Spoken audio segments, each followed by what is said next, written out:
Welcome to On Texas Football. I'm Bobby Burton, joined by Jeff Howe. Jeff, you and I are going to talk a little Longhorn football today and talk about the quarterback position and what it's looked like this training camp thus far in the 2 days of practice that we've seen. Obviously, it is a focal point of national media when you have a guy like Arch Manning at the helm. But locally, I mean, at least with us and what we're trying to discern is, how far has Arch actually come along? Is he leading the team? And then also who the backups are, et cetera, and what kind of options they provide for your Texas Longhorns. Jeff, this episode brought to you by our friends over at Hargrove Roofing. We'll talk about them a little bit later, but know who's on your roof. All right, let's start with Arch Manning, and I want to give you some stats, okay? 67%. 4.5 to 1 touchdown to interception ratio, averaged 10 yards a throw last year, compared to 65.8%, 3 to 1 or 2.5 to 1 touchdown to interception rate, averaged 7.8 yards per reception or per throw. That is Quinn Ewers versus Arch Manning. Arch Manning better in every single category. Obviously, a lot has been made that a lot of those big numbers, Jeff, came against UTSA, Louisiana Monroe, et cetera. And I think that's fair. I'm not trying to take that away from Quinn Ewers, but it's clear to me in watching them practice through 2 days, Quinn Ewers and Arch Manning are just different styles of quarterback. And I think people that are used to seeing Quinn kind of float the ball in there, they're going to have to get used to a little more zip from Arch Manning. And I think that's going to lead to a different style of passing offense for the Longhorns. If you want to go kind of old school Texas quarterbacks, to me, it's kind of the difference between Chris Sims and Colt McCoy. One is more of kind of a traditional, big, strong, got the howitzer arm, could really drive the ball down the field. I think with Arch, and we've seen this a little bit, Bobby, just even with routes on air in camp, you see the sampling of throws and you feel like, okay, not just the go ball, but, those NFL throws, those deep in cuts, those deep comebacks, those deep stop routes. Those are the throws that are going to be there with Arch that just weren't there with Quinn, like you had with Chris Sims, whereas with Colt, not that Colt couldn't make those throws, but it was more about tempo and timing and rhythm and the RPO and the quick passing game. Those were Quinn's strengths. So, Kyle Flood got asked this week, is the offense going to change much with Arch? Sark's been asked the same question, and they said no. In theory, it's not. But I think what is going to change is the route tree will be a little more vertical based. And I think you're going to get back, Bobby, to having some old school, like back to the defense, hard play action, rather than just be so heavy on the RPO. There's going to be RPOs in this offense. Sark's offense is an RPO-based offense, but I think you'll see more kind of that traditional, kind of old school drop back stuff with Arch behind center. DeAndre Moore said it in Thursday's player availability pretty well.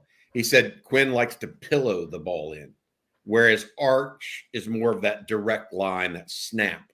Doesn't mean one's better than the other. They are just categorically different. The other thing I was thinking about is just what you saw from Arch these first 2 days as we kind of break down the quarterback, because I did not think he had a great first day of practice, at least in the viewing session that we witnessed.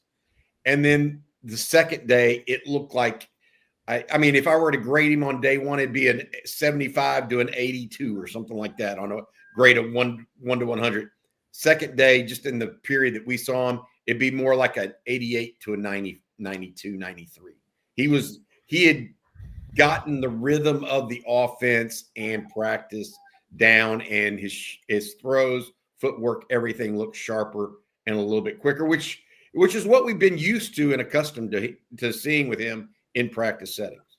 Yeah, not just the throws, Bobby, and the execution of it, but there seems to be a little, and the only word I can use to describe it is maybe just a little more professional approach from Arch. There's a seriousness to his stride that necessarily probably wasn't there when he was the backup, because I think, look, it's natural when you're the backup, you kind of know, hey, you're going to have to prepare all week like you're the starter, even knowing I'm probably not going to take a significant snap in the game. But I just feel like it seems, and look, I know Arch has been prepared for this moment pretty much his entire life. He's been ready for this, but it really does feel, Bobby, like he has wrapped his arms around what it means to be QB1 at the University of Texas. And I say that knowing I've seen plenty of guys that weren't ready for that moment. Either it was too big for them, or they weren't quite prepared, or they had to adjust on the fly. All of that stuff, I don't worry about that at all with Arch. It feels like his team. He carries himself like it's his team. So from a leadership standpoint and a tangible standpoint, all the stuff that you worry about outside of from the time the ball is snapped until the whistle is blown, I don't worry about any of that stuff with Arch. That's the main thing I saw when we were out on the practice field, just how he carries himself and how it really does feel like this is his team. I want to add this. I go back to a stat that I mentioned. Again, Arch Manning, 10.4 yards per attempt last year compared to Quinn Ewers, 7.8 yards per attempt a year ago. Now, that's significant. 2.5, almost 3 yards difference per attempt. It's that downfield throw. And if there is a difference that I see that is just categorical between the two, it's Arch's ability to connect on the deep ball, his timing, the arc that he puts on the football, where he places it is superior to Quinn Ewers. And it really, and it comes across in practice. Will he be able to do it in games? Well, he's done a little bit of it, but I'm not saying that. But what I am saying is the deep ball is not going to be a 30 or 25% pass for Texas under Arch Manning. It's just not. He's too good. Yeah, it's no. I mean, look, the numbers don't lie, Bobby, and the eye test doesn't lie. Arch just has a better feel for the deep ball than Quinn, and we've seen plenty of Texas quarterbacks. Look, he didn't have the strongest arm, but I still feel like of all the Texas quarterbacks I've seen, Shane Buechele might have had the best feel for throwing a deep ball naturally that I've ever seen from a Texas quarterback. And not to say that other guys couldn't, he just had it. That just really, even when Quinn was healthy, the deep ball was there, but it wasn't a focal point of the offense. I feel like with Arch now, Sark can get, and that's really one element. You look at as explosive as they've been. And I think last year, Texas I think they led the country in the plays from scrimmage of 20 yards or more. You did that really without having a downfield vertical passing game. So Sark's offense has been as explosive as he wants to without a pretty critical element to getting plays. I think that's going to be the big difference, Bobby. I know I talked about the route tree, but I think in terms of when you start to look at the production and kind of look inside the numbers, I think their explosive plays, it's going to be less about yards after the catch. And I think it's going to be more about Arch getting, kind of what DeAndre Moore talked about. Arch is getting it to that spot where it's an explosive play rather than relying on yards after the catch. All right, I want to talk next about Matthew Caldwell and dig a little deeper about him, because I do think that he's got a real shot to win this backup job. But before I do, I want to say thank you to our friends at Hargrove Roofing, with offices across Texas, including Austin, as well as Louisiana and Arkansas. Hargrove Roofing will take care of all of your roofing needs, plus they're Longhorn friendly with partners like former defensive tackle Stevie Lee, who joins us every Monday afternoon on the Winning Drive. They are the most pro burnt orange roofing company out there. No one wants to turn their home over to a company they can't trust. So call Hargrove today for a free, no strings attached roof inspection. Just call 512-645-3202. That's 512-645-3202. Hargrove Roofing. Know who's on your roof. Jeff, I want to give you some stats here. A young man named Matthew Caldwell, who transferred to Texas. A lot of people know this. He was the starter at Troy last year. He's a 6'4", 210 pounds or so. Big kid. I mean, good, big build, et cetera. We saw him out at practice. But people don't realize he actually transferred to Troy from a smaller college called Gardner-Webb. In 2023, he was there, transferred up to Troy. He's transferring up again to Texas. He started the last 5 games for Troy last year and went 141 of 223 for 1,608 yards. And I want to say this about him. He looks to me, the difference between him and, say, a Trey Owens and or KJ Lacey for that matter. He just seems like he's got that more, and I don't want to, experience is not the right word, but he understands that practice is a precept for the game. Like he's practicing like he's playing in the game. His head's turning. He's looking people off, even in shadow drills. Mm-hmm. I feel like it's more of you're having more of an adult conversation when you look at him, if that makes sense. No, it does 100%, Bobby. And I'm glad you mentioned that, because I think it's worth going back to, we saw Quinn in his first spring with Sark. We saw Arch in his first spring with Sark. And even for really talented quarterbacks, when they're young, I mean, Bill Parcells used to say about Tony Romo, hey, you're a ball in high grass, you're lost. Like there were times where those guys just looked like they were trying to keep their head above water. That hasn't been the case with Matthew Caldwell. I think that's impressed me more than anything, because, man, if guys as talented as Quinn and Arch can come into practice and really struggle to get the tempo, to get the timing down, understand how practice works, and Matthew Caldwell hadn't skipped a beat, I'll call it experience, or whatever you want. Like that says a lot to me about how he prepares. And I think that goes back to the recruiting process, Bobby. Look, when I talked to AJ Milwee about this recently, when they got him out of the portal, they had to be really honest with him about what he was getting into. Like, look, don't come here basically, and I'm paraphrasing here, don't come here with any grandiose expectations that you're going to compete for QB1. We've got that taken care of. We need a veteran presence in that room. So I like the fact that not only do they have a veteran presence now, but you've manufactured some competition there. So, and anytime you can get those other guys in the quarterback room to constantly be on their toes, that's a good thing. That's a good way to put it, because it almost professionalizes the position.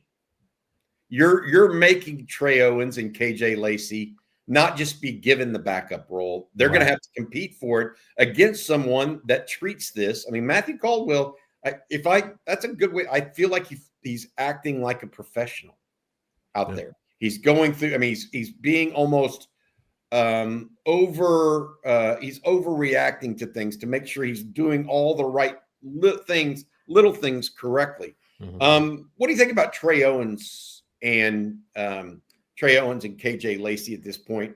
Owens has had some beautiful throws. He's had some errant ones, but he's got such a great arm. Yeah. He can make up for so many different things.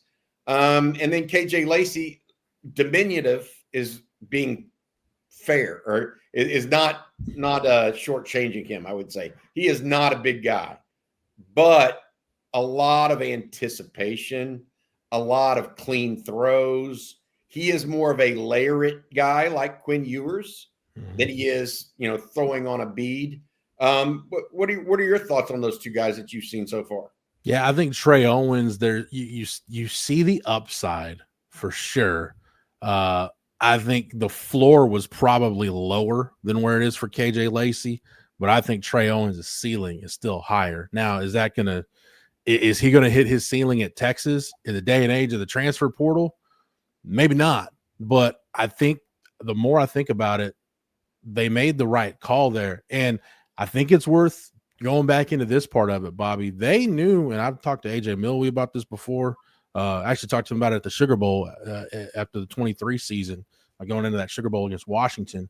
And Sarkis talked about it. They knew when they took Arch, like whether it was Dylan Raiola or Julian Sand, whoever it was on the quarterback board, those guys were no longer options the minute Arch committed to Texas. And whoever they did take in the 23 and 24, the 24 and 25 classes, they were going to have to get guys that understood what they were walking into, number one, and number two, were willing to come in and compete and let the chips fall where they may. So the guys they took had to have some confidence about them. And I think Trey Owens, coming off of a really, really good senior year at Cy-Fair, has a lot of confidence. I think KJ Lacey does too, Bobby. But if you're asking me which one have I maybe been more impressed by in this camp, it's been KJ Lacey, because just the more I watch him, if you can get the size part of it out of your head and just look at him, mechanically from a baseline skill set standpoint, it's so smooth. It's so on time. I think the floor is higher with KJ Lacey than it is for Trey Owens, even though the ceiling might not be as high. I love KJ Lacey as a quarterback. That's a great way to put it, because the KJ Lacey is a model of consistency. Yeah. You basically know what you're going to get with him every time he takes a snap and throws a ball. I mean, it's very few times where you don't see just something extraordinarily similar. Whereas with Trey Owens, wide gap there between a great throw and one that may not be. Let's do this, though. I think that it's important because really the quarterback job comes down to how well is Arch playing early in camp and looking, and then also handicapping the backup role. I've got a number that I'm going to say, is it 50-50 between Matthew Caldwell and Trey Owens to earn the backup role at this point for you, or is it something different? I'm gonna leave my prognostication for the last bit of this show.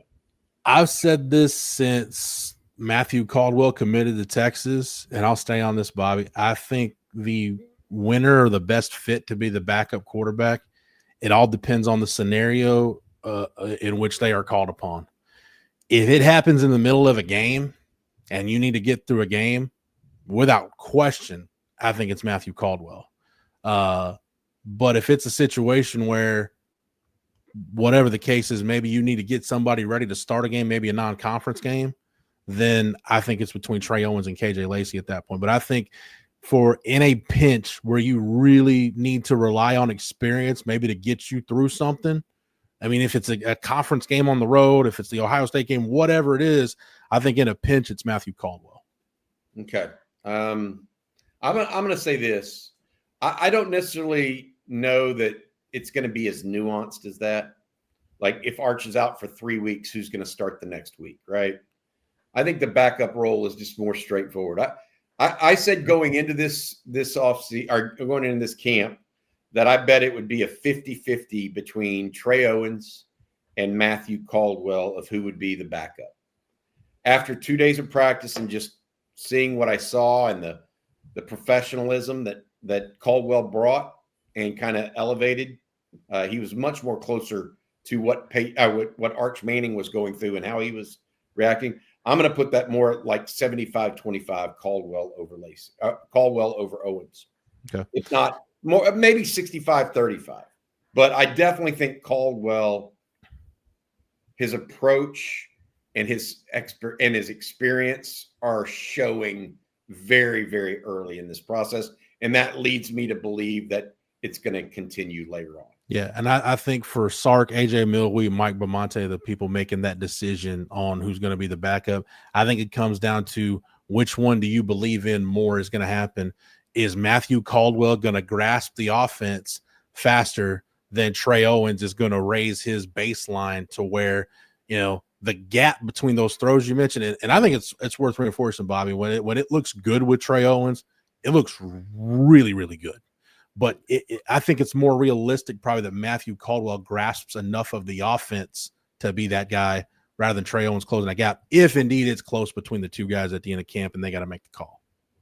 I would say I'll add this too. If there is a difference, fundamental difference between those two as well, Matthew Caldwell has some wheels. He's not going to take 6 sacks in a game.